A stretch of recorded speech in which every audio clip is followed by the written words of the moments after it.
Once I was on a boat, a large ferry boat with cars and people, when the crew conducted what they called a man overboard drill.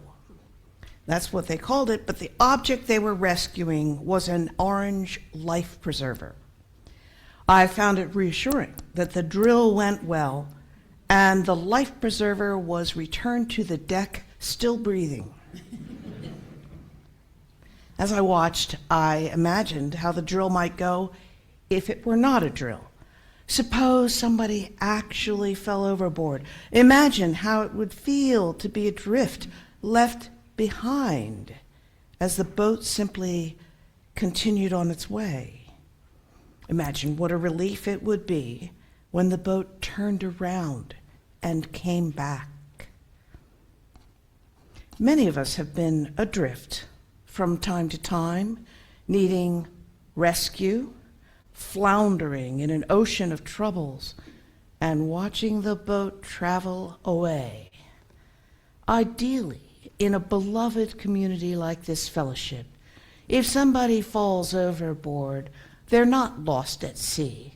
The other passengers notice that they're adrift. The boat turns back. The crew throws a life preserver. People express concern, bring meals, offer help. There are companions on the journey. Life is a quest. For maybe not millions of years, but for thousands of years, human beings have told quest stories. The oldest ones about Gilgamesh are carved on stone tablets from 5,000 years ago. They have the same pattern: difficulty, journey, companions, struggle, insights, transformation. Like a quest story, real life has difficulty and struggle. People usually do not come out of their difficulties without help from others. We all need companions, helping hands, community. But the specific challenges that plunge people into the sea are not the only sort of challenges we humans face. After trouble and trauma, the human spirit also needs rescue. When the spirit is in tatters, when those pieces are scattered all over, when the human body is craving potato chips and ice cream, the spirit needs rescue. This sort of rescue, spiritual rescue, is also part of the quest. There is a spiritual journey. There are times for each of us when we need loving hands that guide the spirit home. People who will listen with attention. People who follow the wise rule of Quaker circles of trust. No fixing, no saving, no advising, no setting straight. People who listen like that are the companions we need. Sometimes those companions are professional counselors. Sometimes they're other participants in a therapeutic group. Sometimes they are people in this fellowship gathered in a group like Soul Matters or Older, Wiser, Loving Souls, or just people who listen attentively during coffee hour. Sometimes they're friends, neighbors, chosen family, animal people, trees in a forest or in a backyard. It is a human need to be in relationship, to have companions, companions on the journey, companions on the spiritual journey that is part of being alive. The spirit also needs a little help from each of us from within the human self. Call it inner rescue. Humans can cultivate the inner awareness of a spirit beginning to shred and tatter. Often the first sign is simply the existence of a major life challenge that throws us into stress and difficulty. Sometimes the next sign is a craving for carbohydrates. I've been there. And I've learned that sometimes I need to take a moment. I seek guidance. Now, this might be called prayer or intention or simply a cri de coeur. It may be from my heart to the heart of God. It may be from my heart to the creative principle in the universe, or the forces for order and creative growth with which I long to be in harmony. Whatever you call it. It's a cry for help.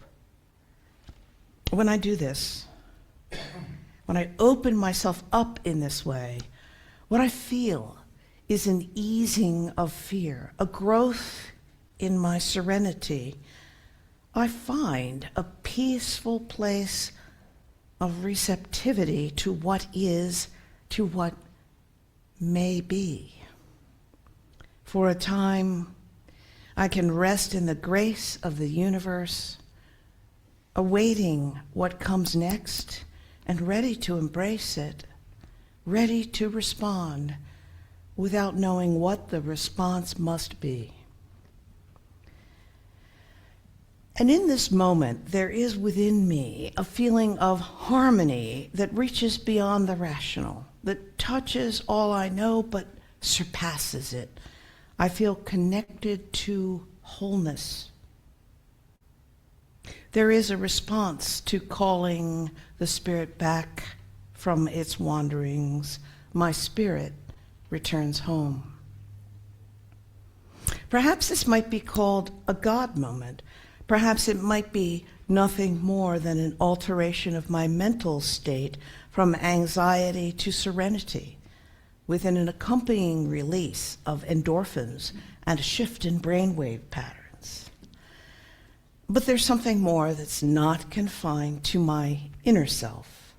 I can't explain it or understand the phenomenon, but always there has been guidance when I seek it, help, solutions, or at least approaches to the underlying challenge that first threw me into disorder and disarray.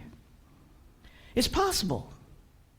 It's possible that the change in my spiritual state may be sufficient to help me see the world in a different way, to gain a different perspective, to see solutions where before I saw only problems. This change is so dramatic and so real as to be uncanny. But maybe that's all it is.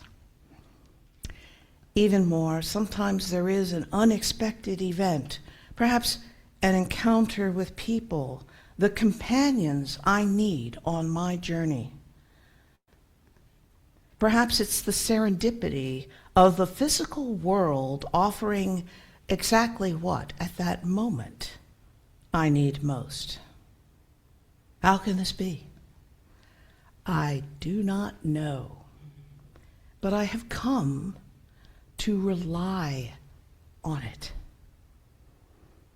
And so I continue to cultivate this awareness, this spiritual willingness to ask for help, to be still for long enough to feel a shift in discernment. Maybe I'm learning to trust at a deep level that there is something positive that happens when I tune myself with attentive receptivity to the harmony of the universe. Again, I have no idea. But something happens. You might even say that the stone rolls away and I start to look for the sequel.